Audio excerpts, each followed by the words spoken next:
All right, so the last video you saw was just an update of what was going on in my day-to-day for this week, which is towards the end of October. It is now the 24th of October. It's the day before my daughter's birthday. I got to call and wish her a happy birthday today. That was special to me because I don't know how many more birthdays I will get to do that with them. But I am trying to create some generational wealth. And the first step to doing that is I have to get debt free. So that is what I'm going to go over with you guys today. Start taking you on my journey. I don't know what I'll call this vlog or what I'll call it. But it's my journey to getting debt free again. I have a credit card. I have this truck, and I have my house that I need to pay off, and that's what I will be focusing on. So my first step was to sit down and write down all of my bills. I suggest you do that. The second step that I did was I automated all of my bills into a bank account, and then when I get paid, I manually go in and I just pay them right through my account, and it pushes those checks out. Then I know what I'm left with.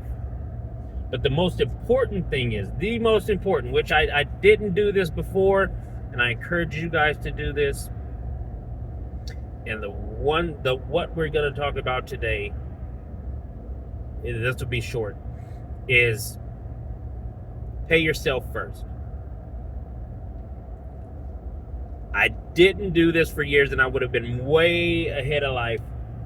But it has a lot of other names. But pay yourself first. And what I mean by that is, like I said, get the piece of paper and pen or your calculator, whatever you use to take notes.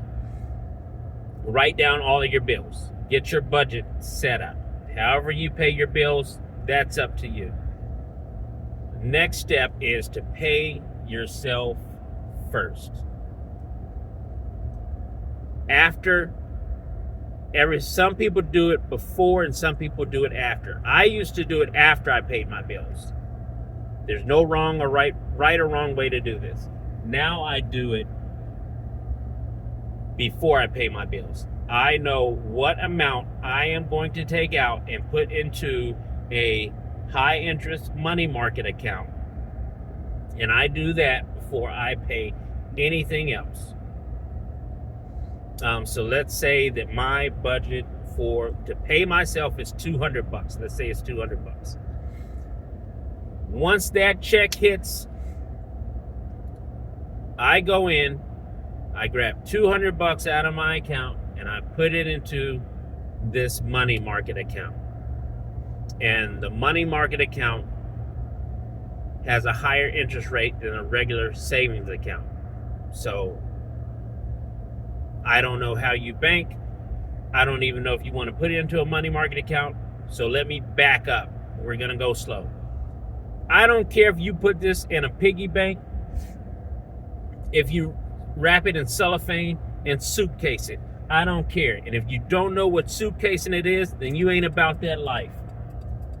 Don't be about that life. But if you know what suitcasing is, still don't be about that life. Anyway, take your money, put it somewhere. Let's say it's $200. Take that $200, put it somewhere, and do not touch it. You can't touch it. It is not to be touched. This is not the emergency fund money. This is nothing like that. This is just $200 for you to consistently save. It could be $1, it could be $200, whatever it is. You're just going to pay yourself. And you're going to put it somewhere where you're not going to touch it. And you just leave it. If you're 20 and you're listening to this, by the time you reach my age, you will be well ahead of the game, especially in this economy. If you're 30, you're still going to be way ahead.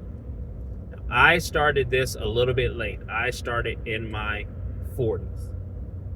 I am not way ahead, but I am more ahead than a lot of other people. So that's the first key. That's the first lesson. Just pay yourself first. And then next week, we will get into the second part. I'll repeat this first part, pay yourself first, and then we'll go into the second part of how I am going about creating generational wealth and paying off debt. As usual, these videos are unedited and uncut, so you see all the slurs and grammar things and imperfections of me. But until next time, Big Unc out.